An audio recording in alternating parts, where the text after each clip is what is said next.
What are you reading? Hi.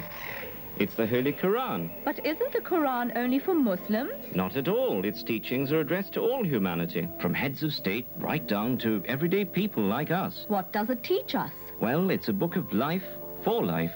No thinking person should pass through life without it. How interesting. Where can I get a copy? Easy, at a cost of only £5 from the IPCI, 124 Queen Street, Durban. Brothers and sisters, as I have recited before you, وَاعْتَصِمُوا بِحَبْلِ اللَّهِ جَمِيعًا وَلَا تَفَرَّقُوا, hold fast the rope of Allah together and do not be divided. This verse invites us to the unity, to the fraternity. And as you know that Islam is not merely a religion, it's a complete code of life for the entire humanity. Here when we discuss whether we are discussing is Bible the word of God or is Jesus the God, or we are talking Israel or plus time, in fact, we are following the way of Allah subhanahu wa ta'ala, the book which provides us guidance in every walk of our life. And today, on this topic, which is a burning topic of the world today, Sheikh Ahmed Deedat will be throwing the light religiously, speaking the facts according to Quran and the other scripture revealed on other nations, or the book which is called Al-Kitab Al-Muqaddas, the Bible. I will now request our chief guest, His Eminence, Sheikh Ahmed Deedat, to come on the stage and start his lecture. Sheikh Ahmed Deedat.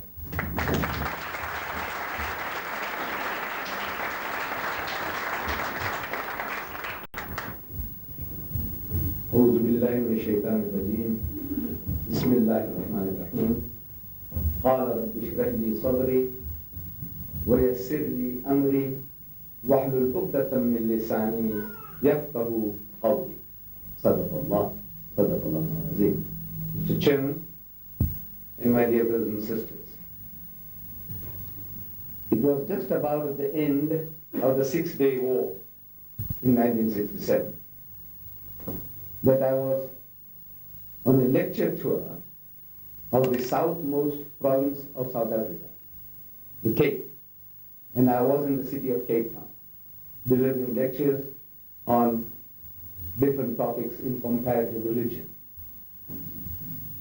While this was going on, the meetings were advertised in the newspapers.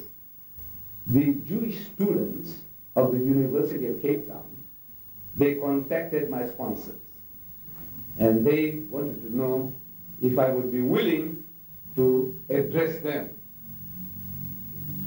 I am ever game. If Allah has given me something, it is my duty to share with others. My Jewish cousins and my nephews, not accepted. Not accepted. In other words, anybody, everybody, you make a demand on me, and if I have the time and the energy, I am ever willing.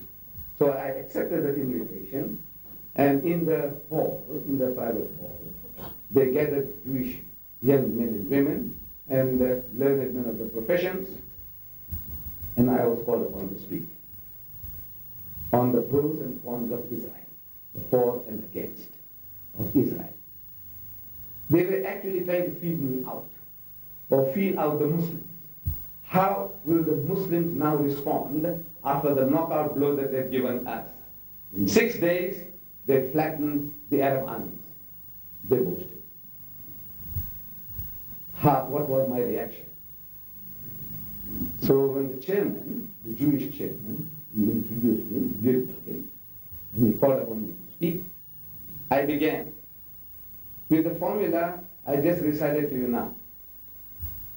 And when I read it, from the expression on the faces of the Jewish boys and girls, university students, it appeared that they were mystified, naturally. So they were wondering what this guy is talking about. Because they expected me, according to the introduction, to speak to them in English. And I was uttering some language which was maybe gibberish to them. So I had to explain that I was not trying to mesmerize the Jew. I was not trying to hypnotize the Jew. What I read was a prayer. And the prayer was the prayer of the Holy Prophet Moses, the hero. In the Holy Quran, we are told that when God Almighty commanded Moses, peace be upon him, to go and liberate his people, in trepidation he cried out. Father, he said, Rabbi shrah li sadri. So, oh my Lord, expand for me my breast, meaning make me bold, make me courageous.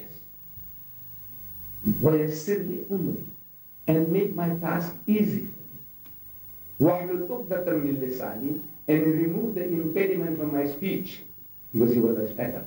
He used to stutter. He was not able to speak as fluently as I'm speaking to you. See, he had the habit of stuttering. Remove the impediment from my speech. يَفْقَهُوا قَوْلِي, that they may understand what I have to say. This is in Surah Taha, in the Holy Quran. Surah Taha. Now where do you find Taha? Our chairman, he introduced his qira'at, recitation, by saying from Surah Al-Imran. Where do you find Imran? This book, the Quran, has 114 chapters.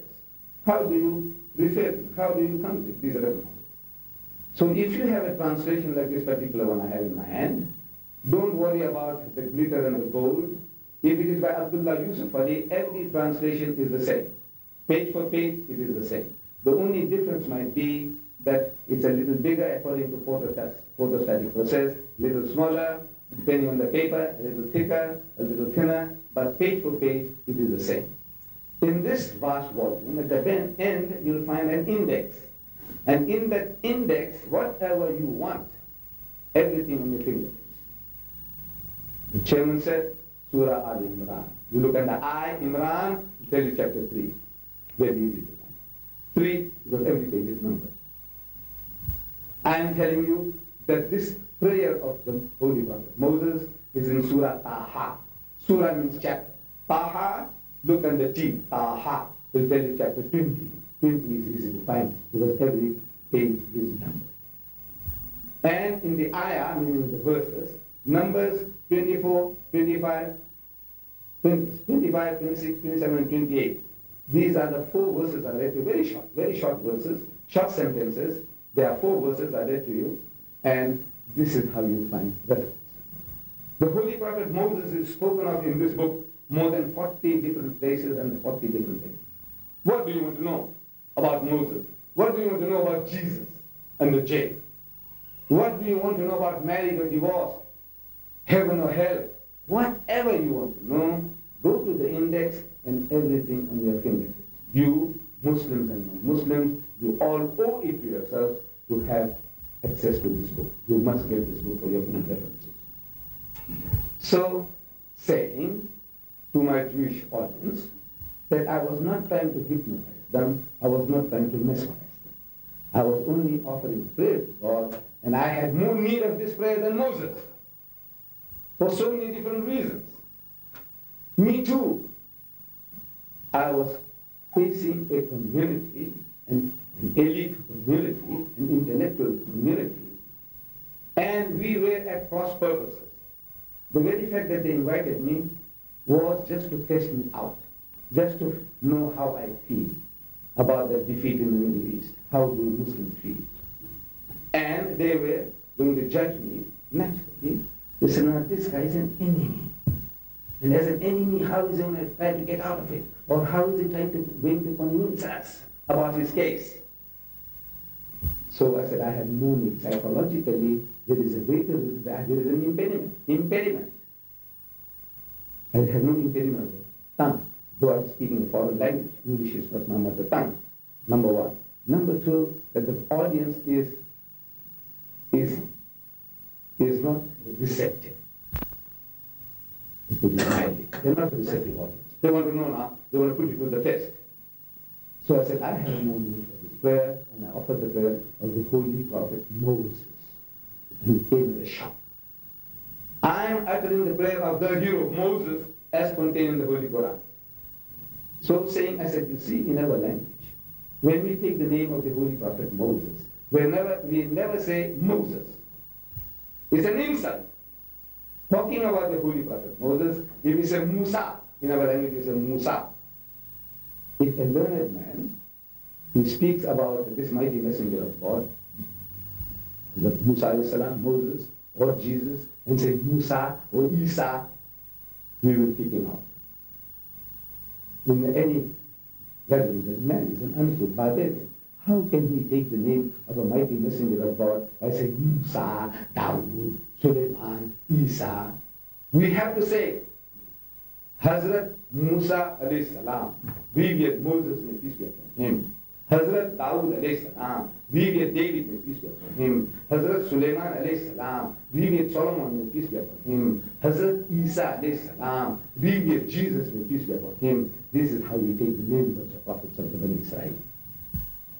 Without saying Hazrat Ridiyat, without saying the peace be upon him, the man is an uncouth barbarian. And we are so close to the Jew. We are. We give our children Jewish names. My eldest son is Ibrahim, same as Abraham. My youngest son is Yusuf, same as Joseph. My brother-in-law is Musa, same as Moshe, Moses. We say Dawood, David, Suleiman, Solomon. We are giving our children Jewish names. Why? Because we are not racist. To us, these are not Jewish names. These are the names of the righteous servants of God. And we are proud to give such names to our children. What is the difference between you and me? Between the Jews and the Muslims? What is the real difference? I said, you Jews, you say that God Almighty is absolutely unique. He has no partners, he has no sons. God is not seen at any time. No man can see God and live. Give our hand of acceptance to the Jews that we believe as you believe. The Jew says, no eating of the flesh of swine. We say we won't eat it. The Jew says, no eating of blood. We say we won't touch it. The Jew says circumcision. We say we are all circumcised. What more do you want? We would say that Islam is Judaism made universal. It's the same religion on a universal level. You have to be born a Jew to be a Jew. The Jew has to be born a Jew to be a Jew. Islam says anybody, everybody, ahlan wa sahlan, come, you are welcome into this fellowship of faith, into this fellowship. Anybody, everybody. It's the same religion on a universal level. What is the fight about? We are so close, wallah, we are very close. In our dietary law, in our concept of the divinity. The only real difference is that though we Muslims accept all the Jewish prophets as our prophets, and all the heroes as our heroes, I'm talking about the biblical ones. We're not talking about the modern ones, we don't wear at all. All the biblical heroes, the heroes are our heroes, and the prophets are our prophets. What is the difference? The only difference is that though we accept all the prophets, they will not accept one of ours. That's all. That is the difference. That's a dividing line. But even that is not causing conflict. We have been living together with the Jews. The Jews, the most noblest part of the history that ever took place was under the Muslims in Spain. You ask the Jews, the golden age of the Jews. Your golden age. Your Moses Mennonite. Where did he live? Who was he? Under whose protection was he? He said, under the protection of the Muslims in Spain. The golden age of the Muslims was the golden age of the Jews. When we fell, they fell. We have been going together. For the past 1,000 years and more, there had not been a single riot against the Jews in any Muslim land. No Muslim land, no Muslim at any time said, kill the Jews because they are Jews. No, did the Jews say, kill the Muslims because they are Muslims. They lived in peace and harmony. The first time that the conflict starts is in 1918. When the British government and the Lord Balfour, they make a declaration that now they're going to make Palestine into a Jewish home. For the first time, the Arabs wake up. They were a nomadic people, looking after sheep and goats, simple, uneducated people, poor people. They lived in this country of Palestine. They didn't even know that they were a nation. They were the creations of Allah. And the world was Allah's. The earth was the Lord and the fullness thereof. In 1908, the Jews came and started Tel Aviv, started building Tel Aviv. What did the Palestinians, the Muslims, the Arabs, what did they say? Nothing. Nothing. Not, they didn't murmur. So what are these Jews doing? Nothing at all. So look, this country is vast, and there is a piece of land there, and our cousins, they are coming, and they're building a city. Good luck to them. Good luck to them. This whole earth is Allah's. And everything in it is Allah's. So, if our cousins come along and take advantage of that piece of land, nothing more. Let them have it. And they had it. No complaints.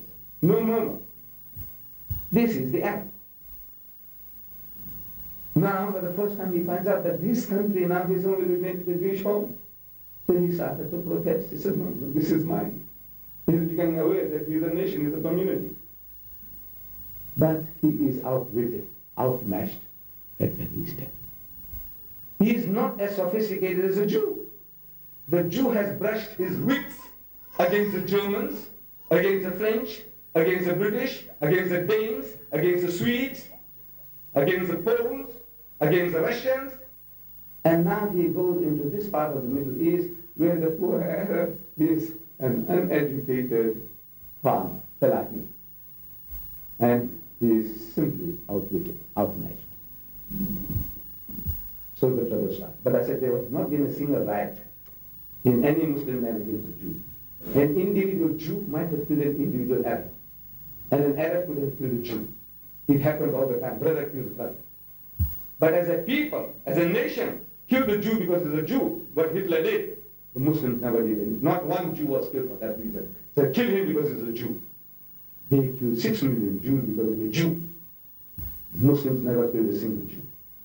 Like this, difference of opinion, fight, brawl, and you stab one another, he kills you, you kill him. That's understood because brothers do kill brothers. But as race, no racial conflict. So I said, now look, we are so close together.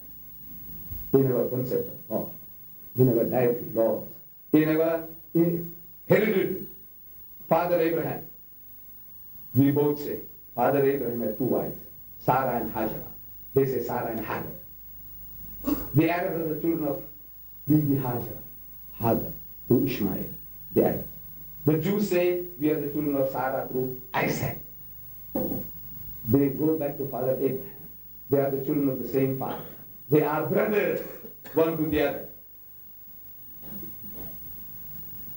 What is the difference? Difference today is politics. It's not racial. We're not fighting for race. The Muslim and the Jew is not fighting for race. But we are a different race. We are Arab and you are Jews. We fight not for that. You are a Jew religiously and we are Muslims religiously. We're not fighting for that. The Muslim and the Jew is fighting for a piece of land. My brothers, the Arabs, they say Palestine belongs to us. My cousins, the Jews, they say Palestine belongs to us. That is the conflict. They are our cousins, good or bad. We can have bad brothers. Cain killed Abel. They were brothers, same father Adam, their 2 sons, Cain and Abel, and Cain killed Abel, brother kills brother. That's a different matter. But the fight is over this piece of land. Now, let us get together How can we have peace between us? I said, you see, the problem is very easy of solution. I'm a simple man, and I can see simple solutions. I said, you see, the Arab world is sick. This is my Arab brothers here. Don't get angry with me. But this is the way I speak. I said, the Arab world is sick. They need a new heart. Chris Barnard in South Africa, in Cape Town, he did the first heart transplant. When the body is good, but the heart, there's something wrong with the heart.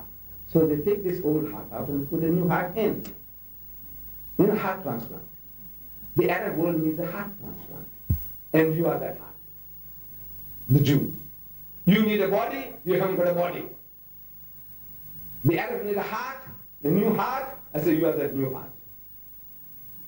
We need a transplant of a new heart in the Arab body. But you see what we learn from this physical transplantation, that when you put a new heart into an old body, the body starts fighting. Because rejection. The body, Allah has made it, God has made it, that any foreign thing that comes inside, which is not in tune with its cellular construction, it puts up a fight. It's resisting, it says, this thing I don't want. It's a fever. And it's going to rejection of the heart. And in the process, this body is going to kill the heart. And in the process will die itself. The body will die and the heart will die. This is called rejection. The body rejects the heart because of its cellular construction. So in medicine what they do is they drug the patient. They drug him and they drug him till the heart, the body is not conscious whether this heart is a friend or a foe. Is it a friend or an enemy? It can't make out. Gradually it gets acclimatized to this new heart. Acceptance. But the fight goes on when the world goes. New heart, body rejects. So the remedy is this injection, this war, the strife. This is that injection being given. You know, you get a beating, and he gets a beating, you get a beating, he gets a beating. Well, after 5 years, 50 years, 500 years, you say, all right, come on, man, let's leave it at that, and we'll live in peace. That's what you're waiting for, another 500 years of strife, or 1,000 years of strife, till both sides get tired out and say, all right, we get reconciled. But I said, no, there's an easier way. You see, the cellular construction of the body, the Arab body, is Muslim, Muslim, Muslim, Muslim, Muslim, the cell. Every cell of that body is Muslim, Muslim, Muslim, Muslim, Muslim. That of the heart is Jew, Jew, Jew, Jew, Jew, Jew. The heart, cellular construction of the heart is Jew, Jew, Jew, Jew, Jew. So the Muslim, the cells are fighting the Jew, Jew, Jew. Now, we must change the label. I said, what is required is to change the label. Instead of Jew, Jew, Jew, make it also Muslim, Muslim, Muslim, Muslim. So the Muslim cells, no, these are Muslims, no, they are like ourselves, they are our own people. You know, we look alike too, in so many respects. So, more easily acceptable. Change the label. And there is no copyright on the label. I don't know whether you Muslims have. That only we can use Muslim for ourselves. The day he wants to become Muslim, he can't use it. Or the Swede, or the German, or the Russian, anyway. He can adopt the name. He says, I'm a Muslim. We accept him as a Muslim. Maybe he doesn't know the full implication. We try to educate ourselves. But we accept anybody, everybody. He wants to change his label? What do you say? You say, Ahlan wa sahlan. You want to change your label? You say, Ahlan wa sahlan. No. So I said, change the label. And there is no copyright on the label. The label of Muslim, there is no copyright. Islam, there is no copyright. Anybody can accept Islam, and anybody can become a Muslim. Just change the label. Well, that was as simply as I can think I put it. So the Jew that question university students, full of life. I like that. I like a good fight. But no, I like a good fight. In an honest, straightforward fight. And the university student is the best material.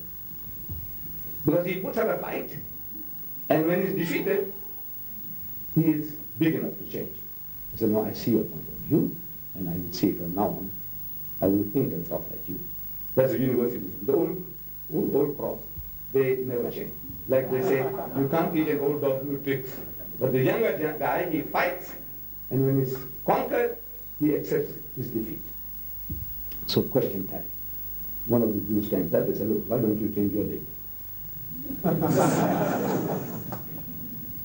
I'm telling them they must change their label when you become Muslim. He said, why don't you change your label? Look, I'm not like that. I'm not as militant. I'm a man from India, hear me. And we are a little more diplomatic. We are a little more diplomatic than that. Give us that credit. Give us that credit. So I'm telling them, I said, look, I don't mind changing my label. You want me to change the label? I said, I don't mind changing my label. But you see, if I want to change my label, you're going to put hurdles in my way. You're going to put obstacles in my way. And if I succeed eventually, they said, look, you must learn Hebrew. I said, right. You must learn everything, the Torah. I said, right. Whatever you tell me, I said, right. He says, must be circumcised. I'm already circumcised. No problem. What else do you want? Eventually, if you could really convert me into Judaism, which you don't want to do, but if you do, just for the sake of argument, at the end of it, I'm still a third-grade Jew. And that is so. I'm still a goyim, a Gentile, a filthy, dirty fellow from his point of view. Now, I can read his formula, whatever he says, but I'm still a third-grade Jew. You are all a third-grade. If the Danish man who wants to become a Jew, you're still a third-grade Jew. You can never be a Jew. You are still a goyim. So, I said, I'm still a third-grade Jew. But suppose we succeed. What have you achieved? I said, how many are you in the world today? So, at that time, it's a 12 million. Today, there's a 15 million Jews in the world. So I said, now we become 15 million and one. One extra. Okay. But I says, you know, we are 1,000 million. If you become a Muslim, we are 1,000 million and one. You see the difference? If I become a Jew, you become 15 million and one. If you become a Muslim, we become 1,000 million, 1 billion and one. Big difference. I say, you are business people. You are a business community. Who the Jews? They are in my country. And here to understand. There are very few numbers, but they know how to control businesses, industries, banks, media. They know how to control. So I said, you are a business people. And you have a product for which you have 15 million customers. If you change the label, you get 1,000 million customers just by changing the label. And there's no copyright on the label. I said, you're a fool if you don't change the label.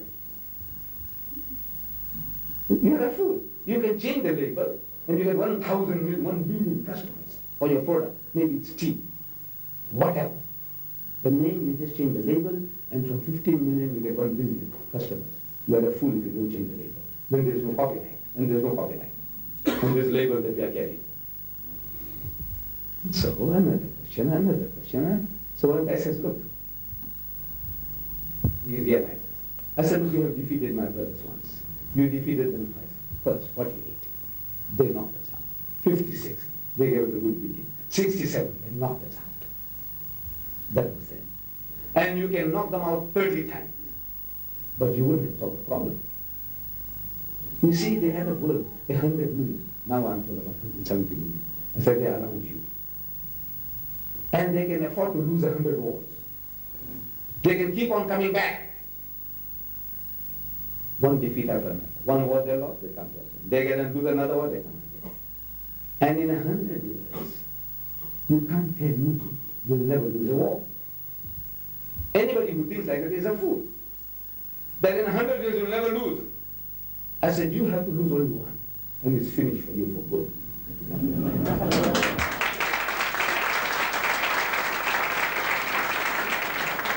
Today you are taking this attitude because of America.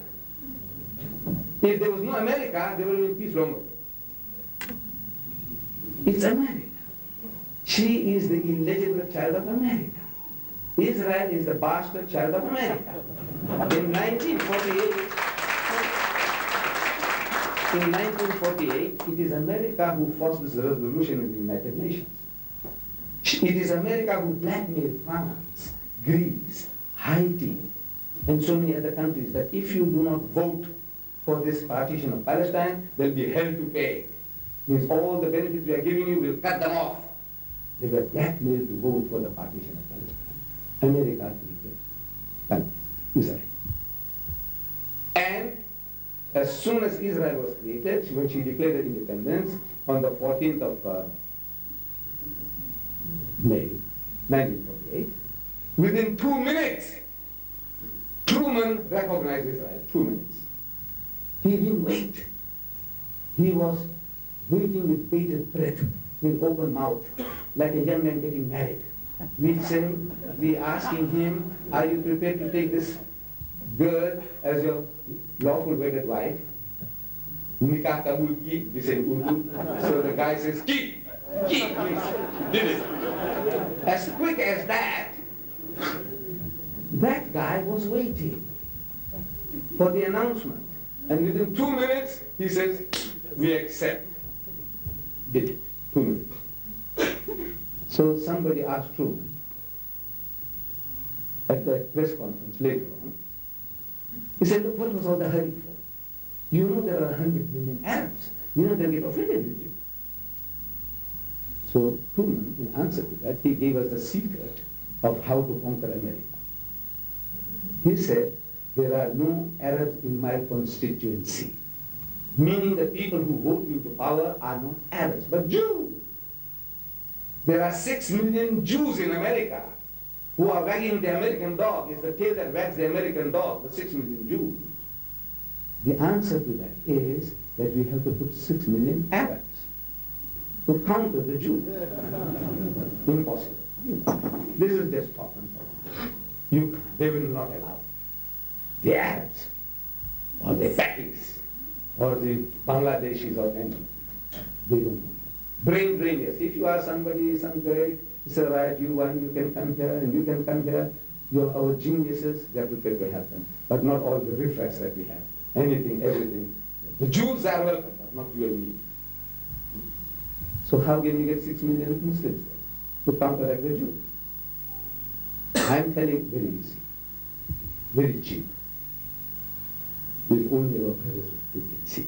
The answer is, you have to counter the 6 million Jews. That's all. Balance that up. You need 6 million votes.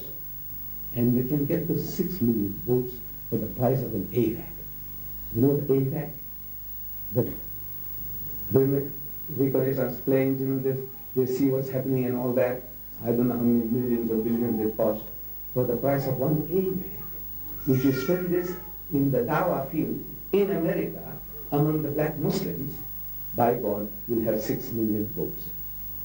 As cheap as that. All this bloodshed and all the billions we are losing, Allah, it is as cheap as that. If you can only say, look, we are pleasing Allah, Allah wants us to propagate His faith. And the solution to our problem. Otherwise, what's happening in Madrid? Whatever is happening in Madrid. Look, that guy has got the stick in his hand, the Jew. The whole world is on one side, America and his illegitimate child on the other side, and they have a big stick. No matter how reasonable you are, you can never have it your way. We can't have it our way. This is the problem. We are getting frustrated. We are going to blame the Jordanian. This guy didn't speak well, and Mr. Deedat was there. Maybe he could have done a better job. Nothing did. No Deedats and 100 Deedats can't do a better job. What you need is a big stick. Nasser had it in 67, he lost it. Saddam had it in 90, he lost it. The big stick, he had the big stick. He had it broken. Lost it. I don't know when we'll have another stick. But cheaper than these big sticks is go and propagate the faith. Change the people. And you see, America is a democracy. There is a chance. We have a chance to put people into power, into Congress. We have a chance if you have the vote. And to get the vote, change the people, change the allegiances. Because once a person is a Muslim, look, I'm a Muslim. I'm your slave, and you are my slave. I'm your slave, wallah. I'm your slave. What do I want in Scandinavia? You tell me. What can you give me? You tell me. I don't know what you can give me. Except your love and your prayers. What else can you give me? But I'm your slave. What makes me your slave? This is deen, our religion, our deen. I love you and you love me. You are my slave, I'm your slave. Similarly, any community, if you can change their allegiance to Islam, they are your slaves. Our heart beats with the Palestinians. I'm not an Arab, I'm an Indian. But when the Palestinian gets hurt, it hurts me. When Muslim anyway gets hurt, it hurts me. Why? Because this is how Allah made it. We ought to be like that. Change the fellow, and he is yours. But now coming to this, the fellow wants to know the Jew. So who will do the job? Very, very, look, intelligent people. We must say. I tell you that in the Quran, Allah Ta'ala speaks about the good news for Ibrahim about the birth of the son. In his old age, at the age of 89, Allah gives him a son called Ismail. But the good news is given, he says, Ghulaman Halim. The son, the servant, the son who is Halima, humble child, submissive to Allah's law. That is the Arab. Ismail and his children. This is the characteristic Allah says, he is Ghulaman Halima. Later on, after 13 years, he gives Ibrahim another good news about the birth of another son, Ishaq. And he says, he's now giving you a son, Ghulaman Alima, knowledgeable fellow. But for nothing, Allah said, this is Halima, you Arabs. And that guy, Alima, knowledgeable fellow, intelligent fellow, highly intellectual. But he's just trying to rhyme it, Ghulaman Halima, Ghulaman Alima. Just like that, just for sound, producing the sound. No, there is something there. And we can see it. The guy's outwitting us at every step. Can't you see? There are only 6,000 in Denmark. And you don't know what control they have over Denmark. I don't know how many are there in Britain, and they've got everybody under control. 6 million in America, over 200 million people, they got them under control. With the fist, with the gun. No, intellect. We are not using it. We don't use ours. They are using us. So, who will do the job? I said, you. You will have to do the job. You are sitting on our chest. Get off. And give a hand of friendship to them. Tell him, brother, first, I'm very sorry. What can I do? Please, where can we go? You know what the Christians have done for 1,000 years. Every Easter, they killed our men. They raped our women, they burned our homes, and we fled to your lands, and we welcomed them. Ahlan, sahlan. That is what it says. Family. Now we lived for 1,000 years, and there was no problem. Now look, there is a strife between us. Brothers, forgive us. Where can we go? And I said, Allah, I believe that this Arab, he will break down. That's his nature. Allah made him like that. This is the nature of the Arab. 12 o'clock midnight, up to the 6-day war, Egyptian radio, a few days before I'm talking about, Egyptian radio, Cairo radio, was broadcasting Saudi is like this, and Saudi is like that, and Hussein of Jordan is like this, and he is like that. You know, these are all reactionaries, and they must be destroyed. And Nasser calls King Faisal. He says, brother, come and talk to me. And Faisal comes. And they meet on the tarmac. And they embrace one another and they shed tears. They both cry. They cry. So brother, this Jew, you know, he's getting ready to yes. Finished. They are not hypocrites. To me, they are not hypocrites. This is the nature of the Arab. Use it. Use it. And tell him, brother, I'm sorry. Look, I have done you wrong. I know we have done you wrong, but please forgive us and let us be brothers. I said, this Arab will not. Same Cairo radio, broadcasting against Jordan, King Hussein. He said, Hussein, come.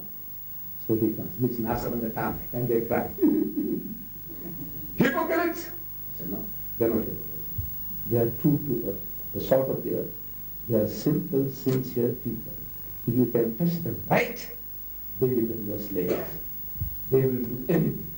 I says, go on, get off his chest, meaning give back what belongs to them, and say, brother, we are sorry, please forgive us for what has happened. May the Lord forgive us. I want you to forgive. I said, this time we forgive you. Who will do the job? I said, you. You will have to do the job. So in the end, one of the students, he gets up, and he says, you see, I'm a medical student here in Cape Town. And they had a call. The Jews had a call for that 6-day war. Like cowboys and crooks. He said, look man, come, we'll have fun for a short while and you can go back and study. So they got them from South Africa, from New Zealand, from Australia, from Canada, from Britain, from all over the world. They got the Jews for the 6-day war. They knew what they were doing. They were playing a game with the Arabs and they knew how they were going to knock them out. Because the Arab, they know, he's going to shout, he's going to talk, he's going to talk. I'll do this and I'll do that. And we'll give a preemptive strike and finish them up. They know the Arab, his behavior, this is how he behaves. My brothers, this is what they do. They get ignored. And he says, yes, preemptive strike. You will knock him out. So he says, I just returned from the 6-day war. After having done the job, I'll complete my studies and I'll go back to Israel and I will carry your message home. And what you are telling me, I will try and speak to the people. And wallah, it's happening. There are people among the Jews who are talking these things. There are good Jews.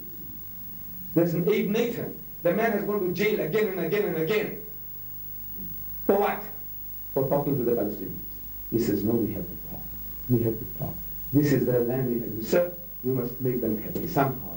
How we can create a compromise.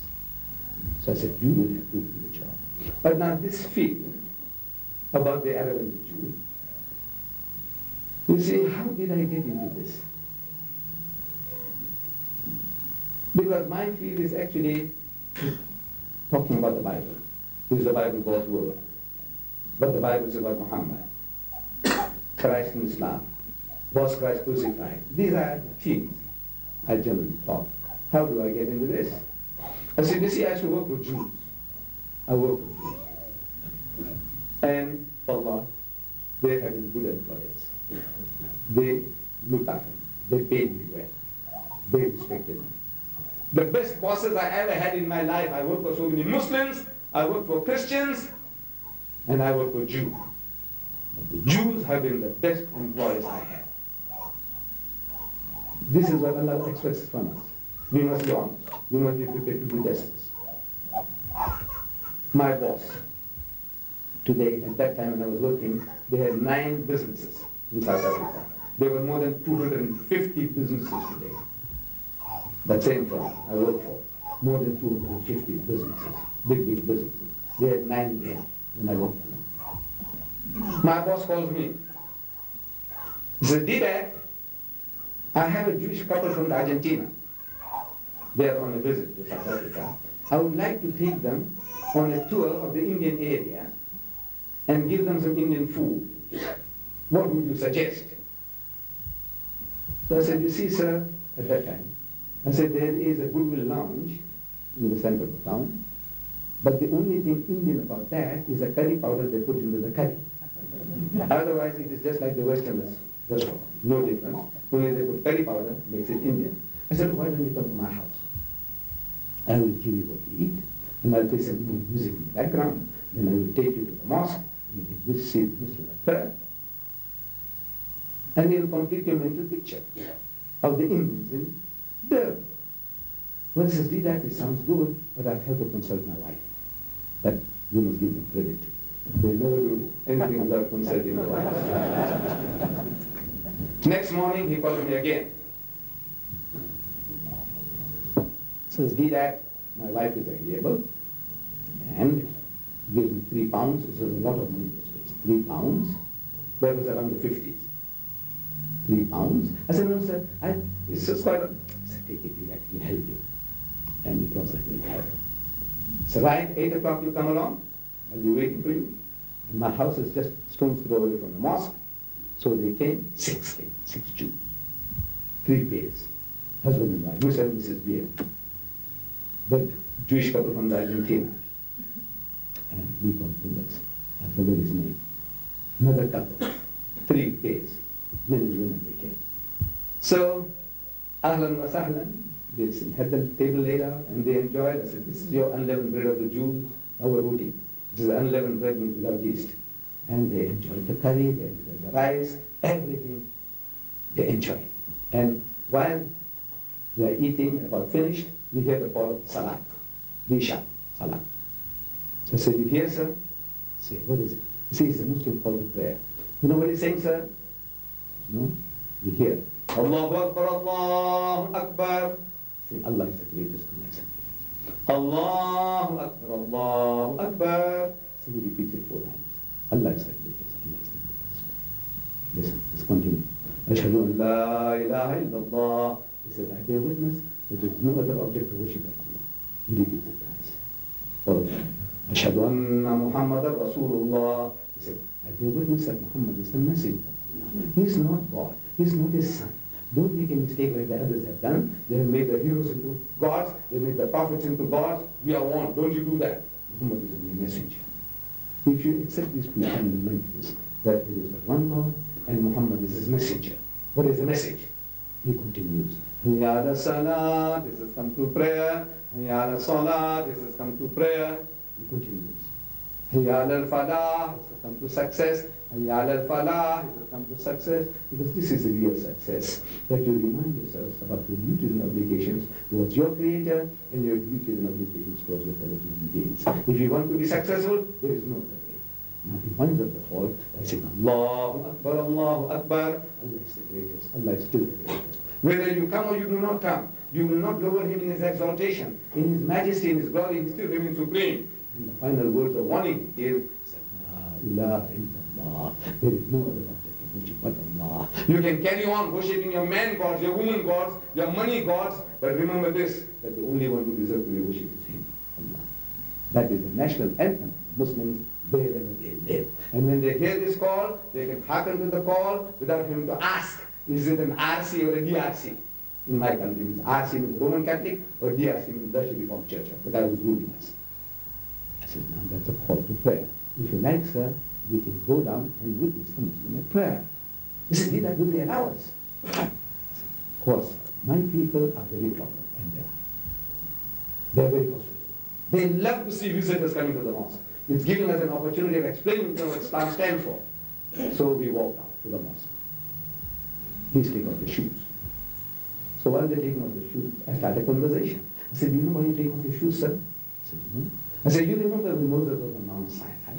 God spoke to him. And he said, throw off thy hither, put off thy shoe, off thy feet. And the place where thou standest is holy ground. This is what, in respect of that commandment, we Muslims, we take our shoes. Before we go into pray, we make ablution. We wash ourselves. The hands, the feet, the nostrils, the nape of the neck, gargling the mouth, brushing the teeth. This a Muslim does 5 times a day, every day of the year. Purely from the hygienic point of view, no one is going to find fault with a man washing himself 5 times a day. It's a good hygienic practice. So yes. I say it also serves certain psychological purposes. Mentally, it's preparing the person for prayer. We are washing not because we are dirty. We are washing because we're going to stand before God. And thirdly, this is also another commandment given by God Almighty to the Holy Prophet Moses. In the book of Exodus, that is the 2nd book of the Bible, it is written, and Moses and Aaron and their sons washed their hands and their feet thereat. When they went into the tent of the congregation, they washed as the Lord commanded Moses. So we Muslims still fulfilling another biblical commandment. Though we haven't got the label of a Jew, not yet that of a Christian, yet in all humility we claim that we are more Jews than the Jews and more Christians than the Christians. In this, that we are trying to follow in the footsteps of the prophets. I said, this is how all the prophets prayed. So what? I said, all the prophets, this is how they prayed. You should know your book, your own Holy Bible. It tells us. And Abraham fell on his face and prayed to God. And Moses and Aaron fell on his face, fell on their face and prayed. And Joshua fell on his face and prayed to God. When we come to the New Testament, we read that was his last days on earth, Jesus Christ. He went to the Garden of Gethsemane with his disciples. And he said, wait and watch.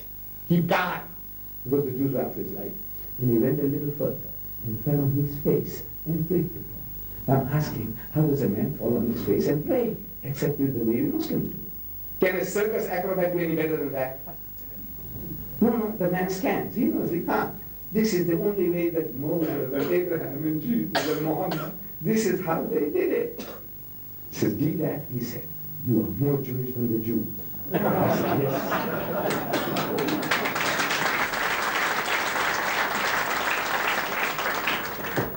Back home, after Salat, we sit down for tea and samosa. So I'm telling the boss. I said, have you seen the Quran, sir? He says, no. So have you got an English translation? I said, yes, sir. So I said, I brought it along. I had this same Quran in 3 volumes. Because the paper that was used from in India was cheaper paper, so it was very bulky, so they had to make it in 3 sections. Same, page for page, same, but more bulky because of the paper. So I gave one volume between one husband and wife. Mr. and Mrs. Daniels was the name I was looking for. Mr. and Mrs. Daniels, another to the Argentinian couple, and the last one with the index to my boss. So they started. The same disciples there. So I'm telling my boss, I said, excuse me, sir, at the back of the book, there is an index. Why don't you see what it says about Moses? So something near us and near us to his heart. If you talk to the Christian, talk about Jesus. He said, look, just see what it says about Jesus, his birth. Chapter 3, verse 42. Let him read, let her read. Let Allah do the talking. Can you find a better advocate than Allah himself? Let him do the talking. So Moses, so he opens Moses. As I said, any of those headings, if you want to check out actually what it says, have a look. So he opens something, he opens something else. Then he looks at me. I was just sitting watching. He said, Deedat, this book is very funny. The Quran. I said, what's funny about it, sir? This is how I speak and he speaks. Deedat, this book is very funny. So what's funny about it, sir? He said, you see, this book seems to be speaking in our favor. But you people are all against us. I said, that is true, sir. That is true. You see, sir, the Egyptians, they were an idolatrous people. They were pagans. They said, hard task for your people. They killed your sons and they kept your daughters alive. You know why? So they can use them when they grow up. There was also in that mercy was a bitter sting. You know, as your daughter is growing, the Egyptian is watching. For what? It hurts. It hurts. I said, it was a bitter trial. Stupendous trial from the Lord. So God Almighty tells us that the Egyptians were unjust. But today, sir, you have usurped our lands. You stole our land. So therefore the strife between us. But Jesus did that. Palestine belongs to us. This is how. Palestine belongs to us. I said, how, sir? He said, no, God promised it to us. I said, where, sir? No, this is, I didn't know at that time that this is what Allah wants us to do. Anybody makes any claim, Allah says, Qul hatu burhan. Ask him for his burhan, his proof. Have you done that yet? Are you asking people when they say that you're going to go to hell and he's going to go to heaven, you say, where is your proof? Do you ask him for that? No. The secret is, anything, anybody claims, he said, your proof, your certificate, that's going to send you to heaven and destines us to hell. Then I have a look at it. I says, where, sir? So he quoted from the book of Genesis, the Bible. He knew the Bible better than many of us know the Quran. This Jew is quoting me. He says, God promised to Abraham, and he said, Genesis chapter 17, verse 8, he said, I will give unto thee, you, and to thy seed after thee, all the land of Canaan. Canaan means Palestine. For an everlasting possession, and I will be their God. Means I will see to it that they get it, and I will protect it. That's his title deed. God has a right to give anything to anybody. It is his. Since God gave it to us. So I said, excuse me, sir.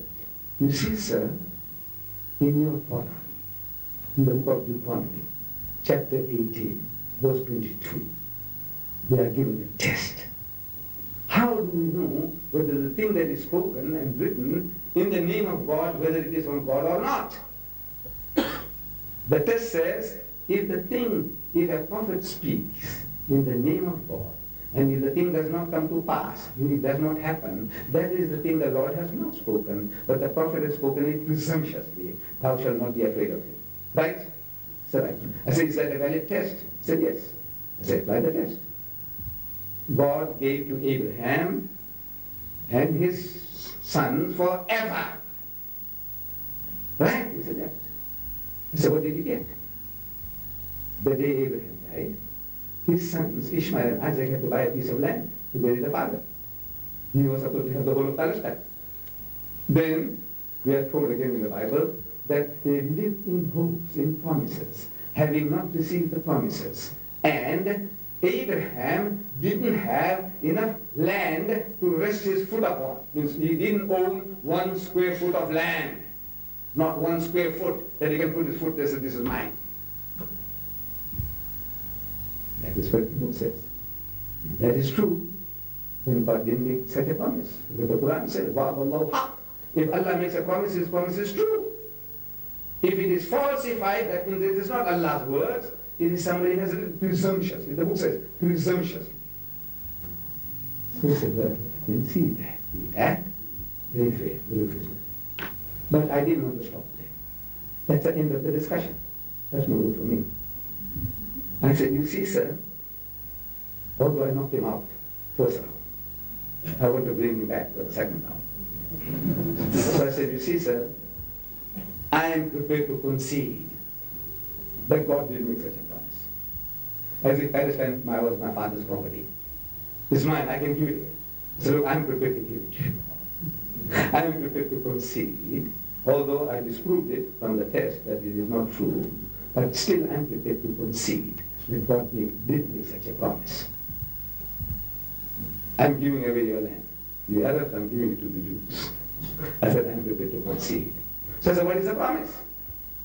The promise says, I will give unto thee and to thy seed after thee. I said, who is the seed of Abraham? He said, we the Jews. I said, no doubt, you are the seed of Abraham. But are you the only seed? In the first book of your Torah, the book of Genesis, no less than 12 places you read, and as for Ishmael thy son, and as for Ishmael thy seed, as for Ishmael, I have heard thee, Allah says. I have heard, means I have heard your prayer, what you are asking. As for Ishmael, I have heard thee. 12 princes shall he beget, and I'll make him a great nation, because he is thy seed. And as for Ishmael thy son, and thy seed, no less than 12 places in the Torah. In the first book, Ishmael is spoken of as the son and seed of Abraham. If he is the son and seed of Abraham, what right have you to deny him that birthright? But you see, he said, we got Palestine. And possession is 9/10 of the law. He's got the stick in his hand. I said, yes, sir, but how did you get it? You put it by force. Right? He said, yes. So, might is right. That means you're trying to say might is right. You got strength, you bring it. So on the same principle, would the Arabs have a right to claim Spain? Once in history, our forefathers ruled Spain for 800 years. Can we go and claim it if we have the power? So look, our fathers had it. The buildings in the Alhambra is built by our fathers. There, still there. Monuments. In India, you go to Shalimar Garden. And the other thing, Qutub Minar. Who did all this? My fathers did it. Our fathers, the Muslims. We ruled there for 1,000 years. Can we reclaim it? Indonesia, the Dutch ruled it for 300 years. Can we go and reclaim it? Mozambique, a Muslim territory. The Portuguese ruled it for 500 years. Can the Portuguese go and reclaim it now? No. What right have you to? And it went on. Alhamdulillah, the things were moving beautiful. At the end of it, he tells Mrs. Deedat, we didn't know that the Arabs had a case. My boss is telling me, Jew, said we didn't know that the Arabs had a case. You know what I want you to do? I want you to write everything you told me, and I will publish it in my Temple David magazine, in synagogue. He was an editor at the time. I will publish it. So knowing my weaknesses, I said, look, I'm not a writer. I can't write. He said, no, you just write as you spoke, and I will improve it for you. I'm sure he meant it well. He meant well. But it took me many years to put those things down in writing. This book here, Arab and Israel, Conflict or Conciliation, is given to you tonight, everybody free. All those references I gave you and more are all there. What you have to do is, you have to learn these steps. You see, the Christian has been programmed, brainwashed with this idea that God gave Palestine to the Jews. We have done nothing. For 1400 years we didn't put forth our case. That's why we are in this mess. Our case is going by default. We are prepared to fight. Wallah, it won't pay. Force won't pay. You see, we need the sympathy of the people. We want them to see our point of view. And then talk. Try to talk to people. How? Talk to them how? He said, no, God promised it to us. That's how the Christian is brainwashed. The guy knows that what the Jew is doing is not right. Little children being bulldozed, breaking their arms and their legs. This is not right. He knows, he feels hurt. The pain is a human being. He's not an animal. And the Swede or any of these Christian nations, they are not animals. They know he feels hurt. He says, this is not right. And so what can I do?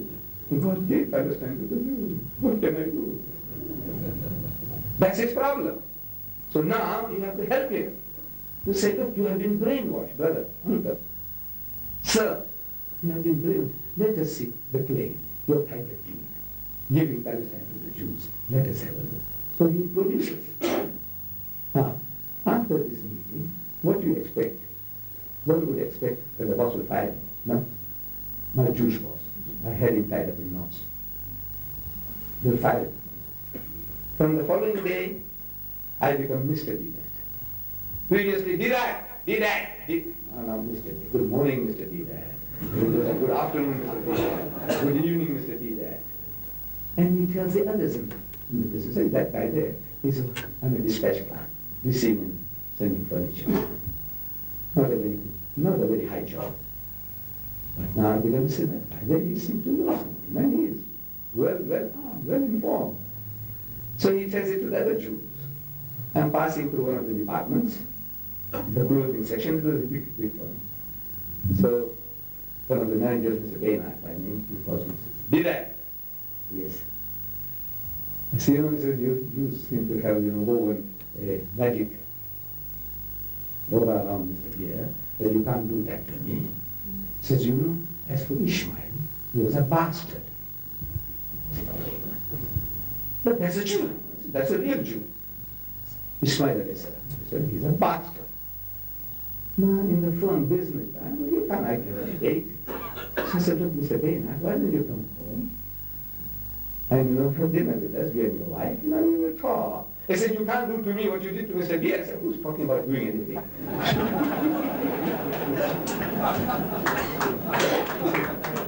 So every time I pass there, Mr. Baynard, I spoke to my wife, and my wife is looking forward to your visit with your wife. And your friend, please do come. And again, Mr. Baynard, my wife, she's asking, when are you going to come? So nice. So eventually I persuaded Mr. and Mrs. Baynard, Mr. and Mrs. Peel, and then Mr. Thompson. 5 people. One Jewish couple and 3 Christians. They come. Same treatment. The food, visit to the mosque. Wallah, there's nothing better than the masjid. Take them to the masjid, show them how we pray, explain to them what you're doing. There is no better place. But we are keeping the people out. And he said, look, it's time for prayer. If you go to the he said, one day, if you like to come and see how we pray, sir, he said, as if by royal command performance, especially done for you, sir, but it's not so. But you watch the Muslim at prayer, and if you have any questions, I'll answer. And your fellow workers, take them in. Your neighbor, take them to the mosque. And then say, look, come and have something to eat with us. Shh. There is no better way to get into the heart of a man than through his stomach. And we have good stuff like here. The food that we eat, I'm talking especially about the Pakistanis. The Pakistanis. Now the Arab Muslim is that I'm not a racist. But my tongue is a racist. I can't tell you. Meaning the taste.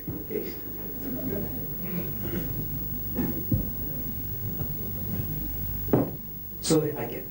I will take it to the mosque. Same performance, I bring him back, bhajas and samosas and tea. So I start. I said, Mr. Deedat, you remember you told me in the shop that Ishmael was a bastard. He said, yes. So you still stand by that? All the bhajas and samosas didn't have effect. He said, yes, I still stand by that. I said, okay. But now, pull out the knife. The knife of the intellect. You must use the intellect. If you do that, you'll be charged for murder. And you would have seen here now, gang, no. So I said, Mr. Deedat, tell me now, according to Judaism, your religion, which is preferable? For a man to get a child from his own sister, from incest with your own sister, and beget a child, or with a bond woman, a slave woman, an African woman, a negress, whatever you think Hagar was. Actually, she was a princess of Egypt, Bibi Hajara. But whatever your poisoned mind thinks, she was a negress, she was a slave woman, a bond woman, whatever. Between the two, your own sister to produce children from, or this negress to produce children from, which is better, according to your religion. So no, the negress is preferable. So, no, that's the right answer. I said, according to genetics, eugenics, inbreeding, which is better for a man to produce children from his own sister or from a slave woman, a bond woman? He said, no, the bond woman is preferable. I said, according to your common sense between these two, which is preferable? Again, he says, this bond woman is preferable. So the answers are correct. So open the book of Genesis, first book of the Bible, first book of the so-called Torah. Abraham, he is in Egypt was somewhere else, and the Pharaoh of the time, he sees Sarah, beautiful girl, the Hebrew woman, the Hebrew woman. So he says, what is this woman to you? So he says, she is my sister. So let's send her in. Into the haram. The prerogative of king. People believe that the king has a right to take your mother, your sister, your wife, your daughter, anything, everything. Everything belongs to him. He says, this is your sister? Yeah, I want her. Send her in. So he sent her in. And whole night, the Bible says, he tried to come right with her, but I don't know what went wrong. She couldn't come right. So the Bible says. Frustrated. He never failed in his life before with any woman. Now he failed with Sarah, according to the book. So he calls Abraham again the next morning. He said, this woman, what is she to you? You know, because on account of her, I had a restless night. I couldn't sleep the whole night. He said, she is my wife. He said, why did you lie to me? If I had known that she is the wife of a prophet, I wouldn't have tried to do what I did or tried to do. Why did you lie to me? So the book records, his Torah says, he says, no, I didn't lie to you. For indeed she is my sister, bila shak, without doubt.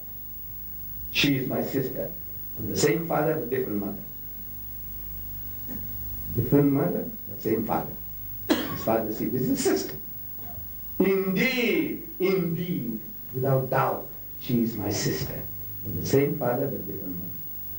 So, if Ishmael is a bastard, Isaac is a greater bastard. Astaghfirullah. This is not our language. This is what you are, the language that you use. The things that you are throwing at me, I have a right to throw it back. Islam allows us that. So don't hit him harder than he hits you. He hit me, so now I'm not throwing the tables. If Ishmael is a bastard because he's son of a born woman, then according to Judaism, according to eugenics, according to your common sense, Isaac is a greater bastard. That is your progeny, you, the whole lot of you now. Finish. So, Allah, there is no better way to argue and to debate than to use the enemy's own weapons. And this is what I'm trying to share with you all tonight, and the nights went by, and in the future. I said, get these books of mine. They are available there in the foyer. Get these books and use them as weapons of defense and attack. These books, you read them and you arm yourself. And it opens up doors for you to talk. How do you start? The book gives you how to start doing dawah. With these words, Mr. Chairman, and my dear brothers and sisters, I'm very, very grateful to this community here for responding at short notices to these talks of mine, and you make me feel very happy, and I want you to pray for me as I pray for you all. Wa akhiru da'wana alhamdulillahi rabbil alameen.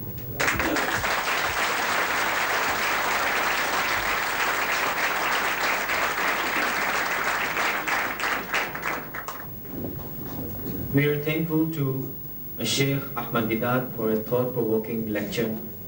It is thought-provoking for those who understand, those who are the men of wisdom and understanding. Now, the session is open for you. If any of you wants to put a question, there is a chance for you to ask question. But as you know that discipline is a sign of civilized people. For that, our question, those who want to put questions, they should make a queue. And no written question should be sent here. You are quite bold enough, courageous enough, and Mr. Ahmed Deedat also does not accept any question which is in written form. You can ask question. And come on the mic here.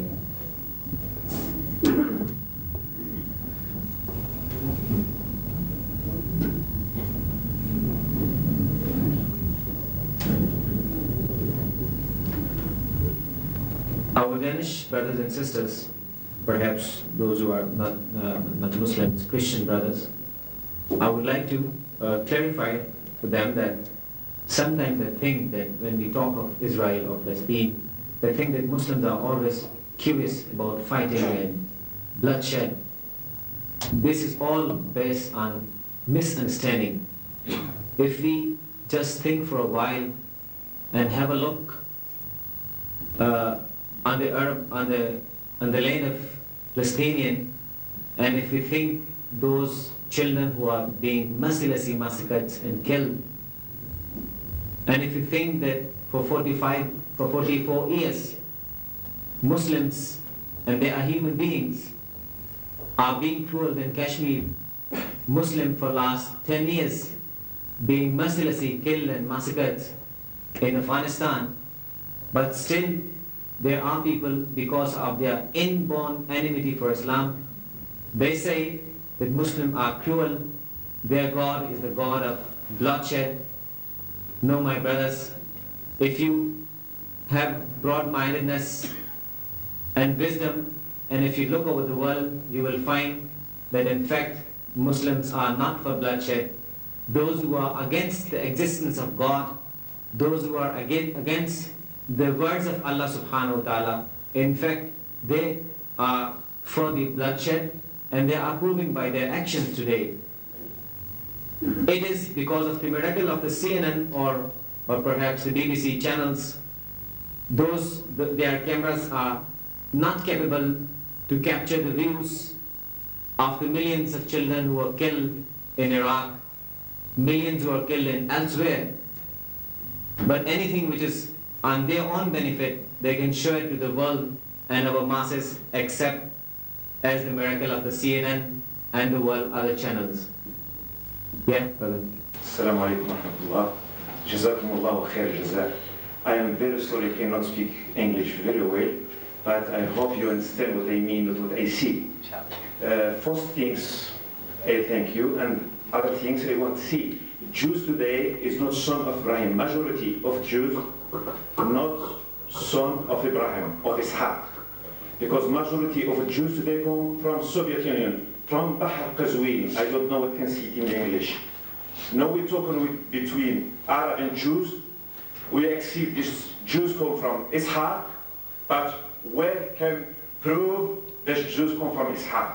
Majority, big majority of Jews is come from white men, from Bahr Qazwin, from Europe. Last is not from Abraham, and thank you very much. Now, brother is right. Is it working? Our brother is right. The bulk of these Jews, like the Shamir fellow, he is a Polish Jew. That Begin fellow, is also come from certain places in the country. They are not the Semitic Jews. In other words, they are not the real children of Ishaq. But now, what can we do? The guy says he's a Jew. As soon as he says he's a Jew, the country is open for him. And the guy is there.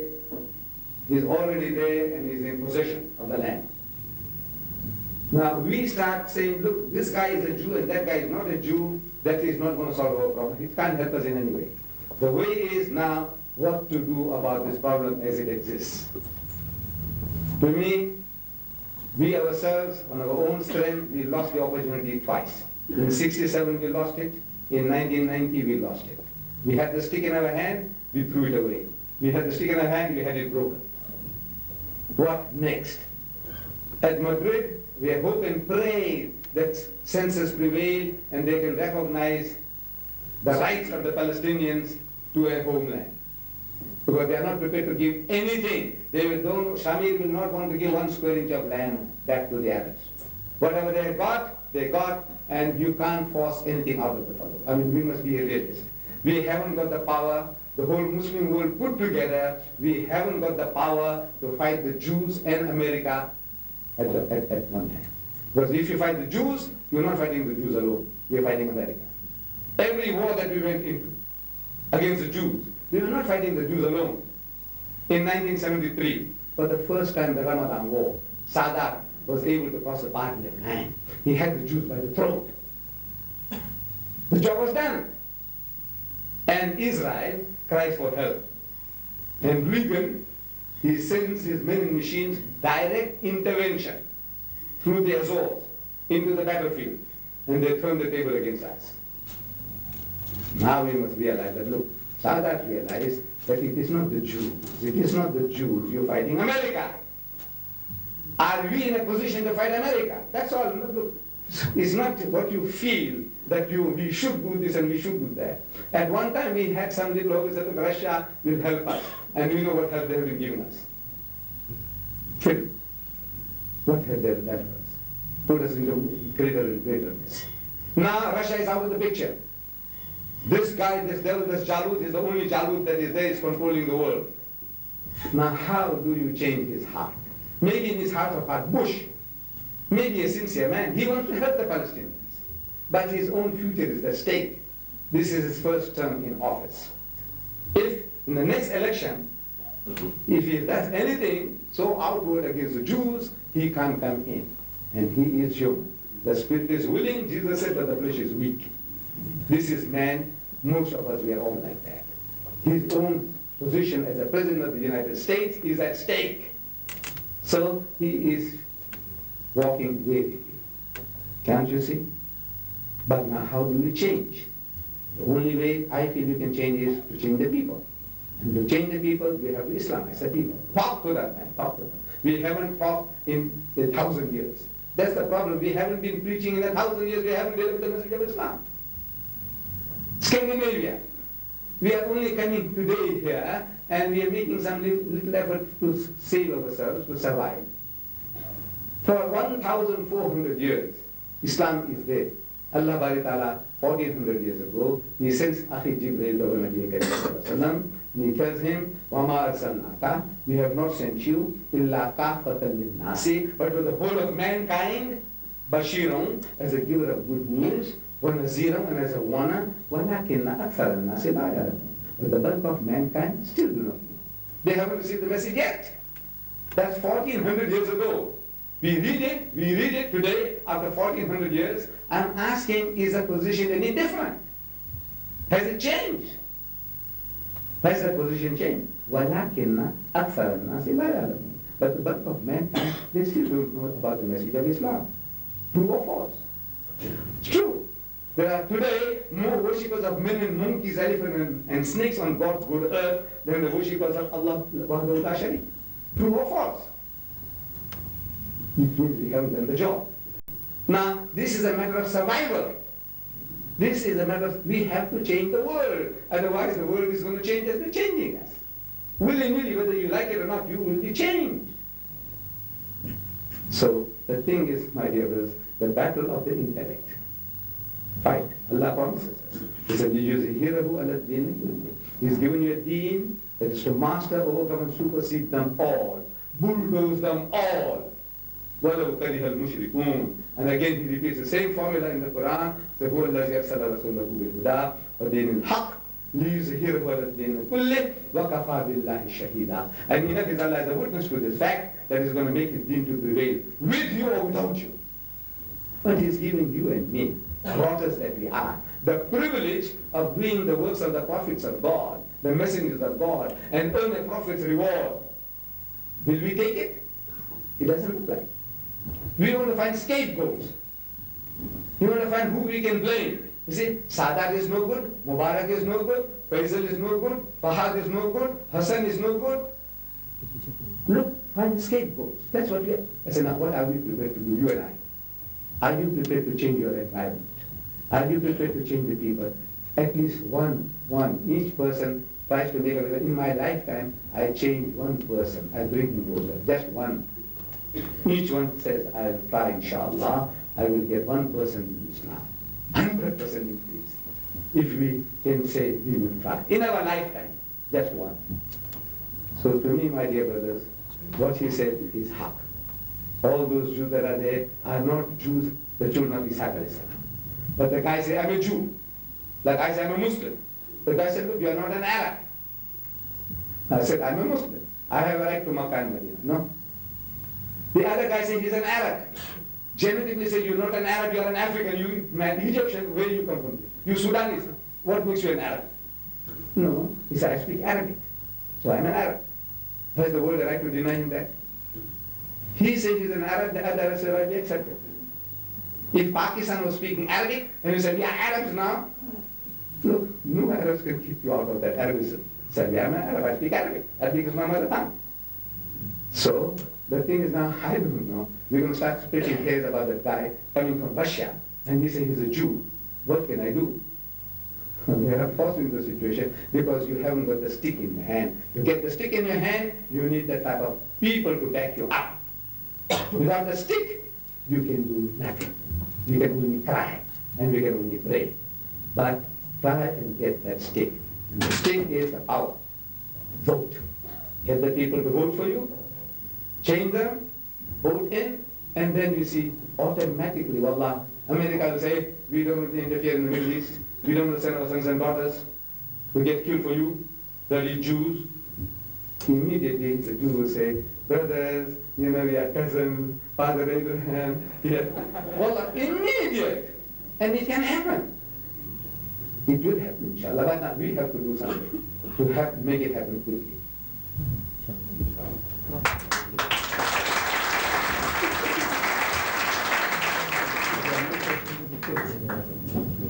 From our sister sides, any of you, if you're willing to ask question, mic can be provided to you. Yeah. إنجليزي أنت فهمت باللغة الإنجليزية بلا؟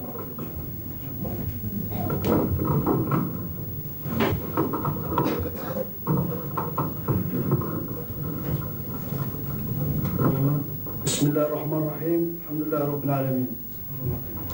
أسأل سؤال واحد، كإسلام إحنا هوني باللغة الإنجليزية كمسلمة في هير، أنا ما بحكي إنجليزي بالعربي بترجمة أنت. I don't answer any question which I don't understand. أوكي أنا بحكي بالإنجليزي شوي شوي. طيب. أسأل السؤال. I want to say one thing. If you are Muslim here, everybody, why we don't help the Palestinian people who stand in the chair? Why we talk here and everybody feels sorry for Palestine, for Pakistan, for everything? Why we don't help the people, Palestinians in the chair? Nobody help these people.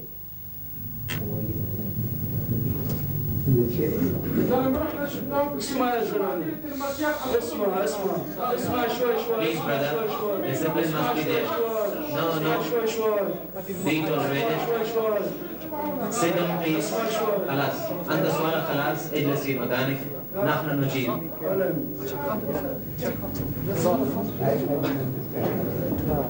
He looks too courageous, our brother sitting here. It looks that he's going to fly to Israel right now.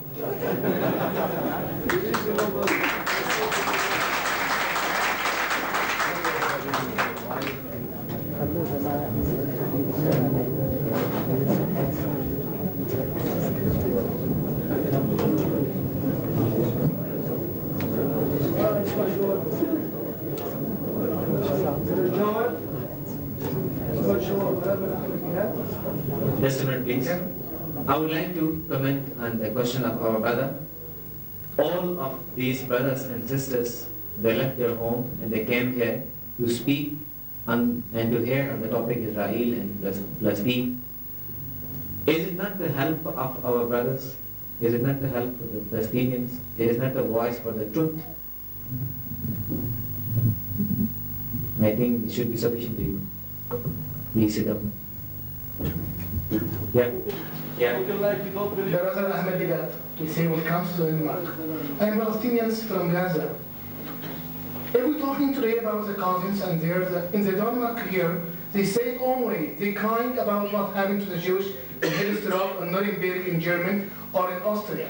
But they never take care about the Palestinian children who went exploring the bomb, the gas bomb in the hospital of the children, and one day they find 550 children. The biggest ones of them are 3 years old. We never found this in here.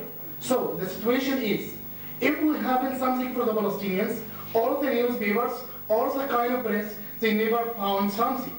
But why it doesn't happen from the Jewish or from the Israeli peoples in anywhere in the world, they have this. So we need some. The question is how we can give our fight to these people, to the Danish, to the Muslims. We are not against Israel as the Jewish, but we are against them because they kill us. I think during the course of my talk, I did say that the media is in the hands of the Jews. They have the brains to get into positions of power, and they will be in that power. Now, we also have to compete. And we ourselves, on our own strength, we can't do the job. We need new blood in the community. We need, in Denmark, you need the Danes to talk for you. In Sweden, you need the Swedes to talk for you. In Germany, you need the Germans to talk for you. In America, you need the white Americans to talk for you. Now, to do that, you have to win him over. How? Allah is telling you. Invite all to the ways of the Lord with wisdom. وَالْمَوْعِظَةِ الْحَسَنَةِ, and with beautiful preaching. وَجَادِلْهُمْ بِالَّتِي أَحْسَنُ, and reason with them. And reason with them in the ways that are best and most gracious. And Allah is telling you how. We are not going to the Quran. We are not listening to Allah's command. How to do the job. That's the problem. You're not doing the job and you don't want to do the job. Therefore you won't find how to do the job. For 1,000 years the Jews came to our land. 1,000 years. When they were killed in Europe, in Britain, France, Poland, Russia, Germany, they were killing the Jews every Easter. These are Christ killers. They killed their men, they raped their women, they burned their homes, and they ran. They ran to Muslim lands. And these, my Arab brothers, they said, Ahlan wa sahlan. Most beautiful words of welcome in any language. Ahlan wa sahlan. Family and plain. Just think you're a member of the family and be at ease. And they lived with us 1,000 years. And in 1,000 years, we didn't convert 1,000 Jewish families to Islam. What a failure! The man comes hungry, naked, thirsty, and is seeking refuge, and you give him refuge, and in 1,000 years you couldn't convert 1,000 Jewish families to Islam. And actual despicable failure. Why? Your mentality. He said, you see the Ahlul Kitab. They follow Hazrat Musa alayhi salam. We follow Hazrat Muhammad Musa alayhi salam. Lakum dinukum waliya din. To him his religion, to me mine. Is that Islam? No, that's a mentality. We are paying for that mentality. 1,000 years we couldn't change 1,000 Jewish families to Islam. Shame. 800 years we ruled Spain. And in 800 years we didn't change the people. 800 years. Ours in the hand, education, money, wealth. Everything is in the hands. And in 800 years we couldn't change the people. Why? The mentality. You didn't want to do the job. You exploited the Spanish people. We, spots. In India, we ruled there for 1,000 years. We exploited the Hindus. In 1,000 years, eventually when partition takes place, Muslim gets 1/4, Hindu gets 3/4. Why? You didn't do the job. That's for those sins we are paying for it now. And our children will pay more if we don't do the job. And Allah is telling you how to do the job. Bil hikmati, with wisdom. What is wisdom? Allah explained to you in his book of Al-Hikmah. Al-Wisdom, the book of wisdom, the Quran. But who reads it? Really, nobody really reads it. I'm going to end this, because I can see there's no real question. There are no real questions. I will end this. I went to Egypt. They called me for a Dawah conference. I go there. For a Dawah conference. Propagation. I told them beforehand, I said, look, there will be a problem. Visa. I'm a South African. And as a South African, you people won't give me a visa. I said, don't worry. Everything's in our hands. You come there, at the airport, you'll have the visa waiting for you. Okay, I take the plane, and then in Cairo. On the tarmac, the man from Al-Azhar comes along with the aeroplane. Quickly, come, Mr. Deedat, come. Before anybody else can get off the plane, Mr. Deedat and his son, they are there before the immigration. He goes inside there. We are waiting. People from the aeroplane, the other passengers come on, all gone. Deedat and his son are still standing, waiting for the visa. After half an hour, the man comes back and says, it's time for Jummah. It was Yom Jummah. I said, I have to go, but I have this lady here. She will help you. I said, okay. She tries. She returns like half an hour, it's another hour. I said, I can wait for 2. I'm here for the whole day. I'm entitled to disposal. There's nowhere I can go now. She returns after an hour. She said, $40. I said, for what? I said, for the visa. $20 for you, $20 for your son. I said, I'm a guest of the government. I said, look, I know nothing about that. $40. Fortunately, I gave it to her. She got the visa for me. Now, she's well-dressed, well-attired. Young lady, well-spoken. And I could sense, or she had said that she can also speak French. She's speaking good English, and she's an Arab.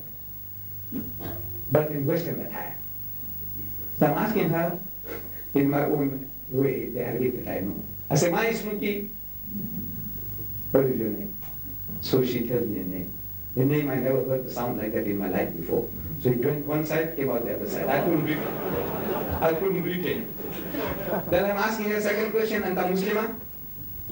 She says, no, I'm a Christian. I had suspected that, but I want to get it out of her. She's my customer.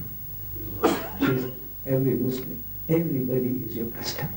Whether it's a Hindu, whether it's an atheist, whether it's a Jew, whether it's a Christian, anything, anybody, everybody is your customer. For deen. So she's my customer of a type. So I said, you know, Jesus Christ, before he parted from this world, he told his disciples, لَكِنِّي أَقُولُ لَكُمُ الْحَقُّ إِنَّهُ خَيْرٌ لَكُمْ إن أنتلك لأنه إلا من تلك لا يأتيكم المؤذي ولكن إن ذهبت أرسل إليكم. I don't know Arabic. Therefore I told the brother, I will not entertain that question. Because I don't know Arabic. This is what I have learned and just presenting it to you. So I quoted her this verse. I didn't translate it for her, but she understood what I said. But for the benefit of those who don't know what I have uttered just now in Arabic, I quoted from John chapter 16, verse 7, where it says, nevertheless, I tell you the truth. It is expedient for you that I go away. For if I go not away, the Comforter will not come unto you. But if I go, I will send him. So I'm asking her, in Arabic, the word for Comforter is Mu'azzi. So I said, who is this Al-Mu'azzi? She said, I don't know. She's honest. She's humble. She said, I don't know. So I said, you see in the Holy Quran, we are told that Jesus told his disciples, وَمُبَشِّرًا بِرَسُولٍ يَأْتِي مِنْ بَعْدِ اسْمُهُ أَحْمَدٍ, and giving glad tidings of a messenger to come after me, whose name shall be Ahmad, which is another name for Muhammad, and Muhammad is al-Mu'azzi. She said, very funny. These Egyptians, meaning the Muslim Egyptians, they take us to the dance and they take us to the cinema, but they do not tell us anything about al-Mu'azzi. Surprised. She gave me a sledgehammer to hit the Egyptians with. That's she gave, look, this is how Allah arms me. She gave me a sledgehammer. I said, these Egyptians, this is what they do. They take us to the dance Please, my Egyptian brothers, don't lose your tempers. Look, it could happen anyway. And I'll tell you what happened in Kuwait, and I can tell you what happens in Saudi Arabia, and I'll tell you what happens in Pakistan. So please, don't try and boast. We are all in the mess. It just happens that this happened recently and is there before my eyes, so I'm telling you, sharing with you. So I go to Marriott Hotel, a 5-star hotel, that's where they put me up, and I meet our young Egyptian. Young men, enthusiastic. So I tell them this anecdote, living story. I said, this is what happened, and this lady says that you Egyptians, you take these Christian women to the dance, and you take them to the cinema, but you don't tell them anything about Al-Azzi. Is it true? I said, yes. Same thing can happen to you guys here in Denmark. You take the Danish girls to the cinema, you take them to the dance, but do you tell them anything about Islam? Probably not. Same type of situation. So I hit them. Now I meet the men of the Azhar, the sheikhs. Look, I'm not a learned man, wallah. I'm in a field, therefore I know something about the work that I'm doing. Therefore I can share. So I'm asking the sheikhs. I say, Ya Sheikh, look, you people, you read the Quran. You read the Quran. I said, yes. I said, you understand what you read? I said, of course. We don't like you Hindis. You read the Quran like a parrot, you don't know what you read. I said, no, that is true. No, what is true is true. But I said, you read and you understand what you read. I said, of course. So I said, Allah is telling you. He's telling us all. But since we don't understand the message, more directly addressed to the Arab. I said, he's telling you. Allah says, Ya Ahlal Kitab, la taghlu fi dinikum. So, O people of the book, O Jews and Christians, do not go to extremes in your religion. I said, did you tell that to the Christian? He says, no. So Allah says, tells you, وَلَا تَقُولُوا ثَلَاثًا. Don't say Trinity. إِنْتَهُ خَيْرٌ لَكُمْ. This is perfect. It will be better for you. Allahu Allahu Wahid. For your Allah is one Allah, is not three in one. Did you tell them that? He says, no. To the Christian, there are 10 million Coptic Christians in Egypt, speaking your language. They look like you too. And we haven't told them. So, no.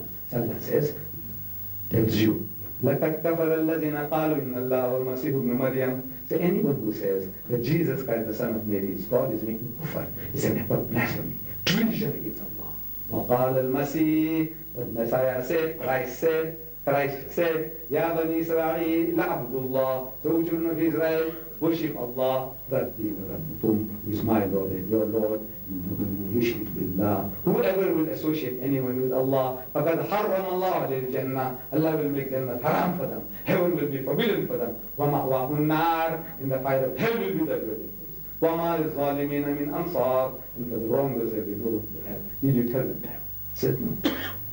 Allah is telling you, قُلْ, tell them, Ya Ahl al-Kitab, O Jews and Christians, O people of the book, ta'alaw. So you understand? Ta'alaw. See, what? Did you call them? I said, no. I want to know why.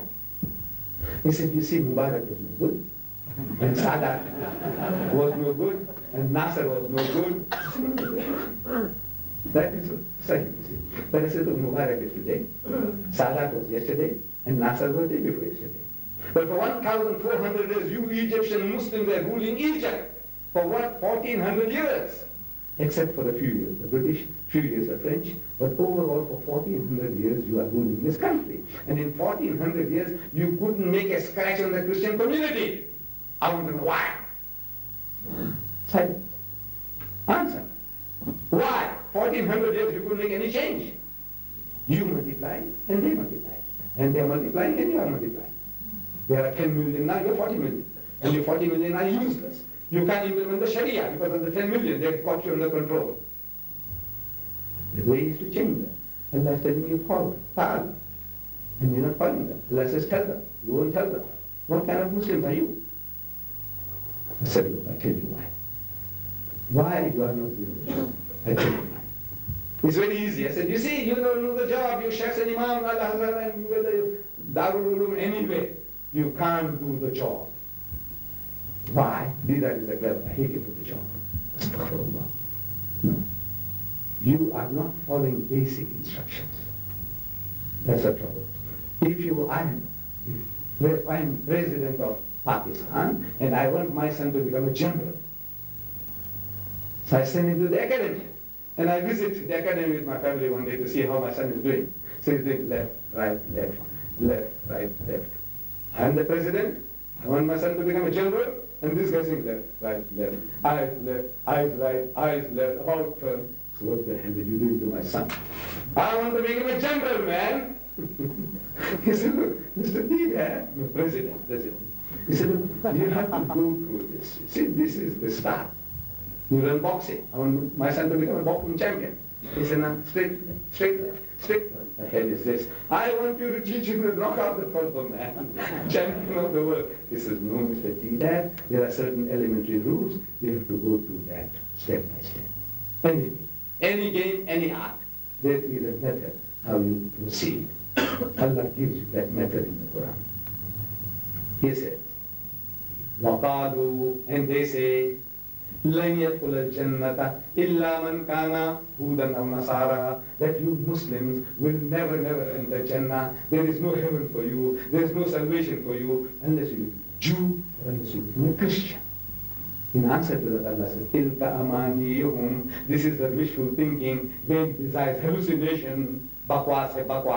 They're babbling. Don't get frightened. قُلْ, tell them, هَاتُوا بُرْهَانَكُمْ, produce your proof. If you're speaking the truth, let us have a look at your certificate that entitles us to Jannah and destines us to hell. Let's have a look. Did you ask him for his certificate? Did you ask him for his burhan? He says, no. That's a problem. Unless you do that, there is no hope for you. For you, or for anybody, anyway. You want to do a job of work among the Jews and the Christians? They are the best customers for us. Allah prepared them for this message. But if the people of the book, the Jews and the Christians, if they hearken to this message, it will be better for them. Among them there are mu'min, good people. But the majority of them are perverted transgressors. Two types of people among the Jews and the Christians. How to avoid the good guy and how to avoid the devilish fellow. Allah is teaching us how to do the job. He says, as long as you don't do that, you can't proceed. Whatever he claims, read it. It can have a look. Your Bible, yes, your Danish Bible, yes. Learn Danish. Read it. Understand what he's talking about. And wallah, whatever he's telling you is not there. Whatever he's telling you is not there. It's to the contrary. What Allah is trying to prove, you can prove to the contrary from his book. You don't have to touch the Quran at all. Kiss it and keep it on high. Respect. Don't bring it into the battlefield. Use his book. This is his book. This is what he produces. When you're going to put anything down your throat, this is what he uses. Just be familiarize yourself. And to do that, you don't have to study this encyclopedia. Get these little booklets of mine. These little booklets will do the job, and there's no copyright. If you're going to put your name in publication, go ahead. If you're going to sell them, sell them. Wallah, there's no copyright and there's no royalty. Go and have access to it. Use them and do some job for Allah and His deen, that His deen will prevail as He promises. لِيُزْهِرَهُ عَلَى الدِّينِ كُلِّهِ وَكَفَى بِاللَّهِ شَهِيدًا. Enough is Allah is a witness that He's going to make His deen prevail with you or without you. It's only an honor and a privilege He's given us. Let's take advantage of it. وَآخِرُ دَعْوَانَا الْحَمْدُ لِلَّهِ رَبِّ الْعَالَمِينَ.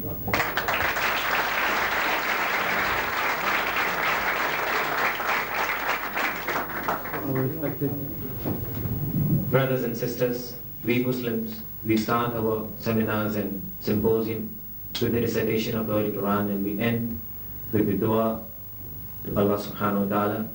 And for my Arab brothers, I would like to ask them that the problem of the Muslim Ummah today, I would like to quote a saying of Imam al-Ghazali without any commentary, without any explanation and translation, because you understand Arabic more than any other language.